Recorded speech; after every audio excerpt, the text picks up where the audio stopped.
যে মিটার যদি কোনো কারণবশত আপনি বিদ্যুৎ ব্যবহার না করেন, অর্থাৎ আপনি ঘর বাড়ি ছেড়ে অন্য কোথাও চলে যাবেন, সেক্ষেত্রে মিটারটি কি করবেন? মিটারটি অন্য কাউকে দিয়ে যাবেন, নাকি ফেলে রেখে যাবেন, না কি করবেন? এক্ষেত্রে সঠিক নিয়ম হচ্ছে মিটারটি বিদ্যুৎ অফিসে আপনি জমা দিয়ে যাবেন। এজন্য আপনাকে বিদ্যুৎ বিলের কপি নিয়ে সংশ্লিষ্ট বিদ্যুৎ অফিসে গিয়ে মিটার অফিসে জমা দেওয়ার জন্য একটা আবেদন করতে হবে। আপনি যখন আবেদন করে চলে যাবেন, তার কিছুদিনের ভিতরেই বিদ্যুৎ কর্মীরা আপনার মিটারটি এসে নিয়ে চলে যাবে। এভাবে আপনারা আপনাদের মিটারগুলো যদি ব্যবহার না করেন, সেক্ষেত্রে বিদ্যুৎ অফিসে জমা দিয়ে যেতে পারবেন।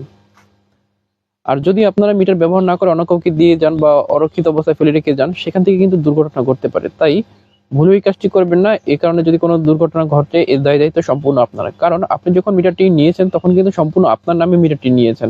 আপনি ভোটার আইডি কার্ড জমা দিয়েছেন, আপনি অন্যান্য কাগজপত্র জমা দিয়েছেন। এই জন্য সম্পূর্ণ ডকুমেন্ট কিন্তু আপনার।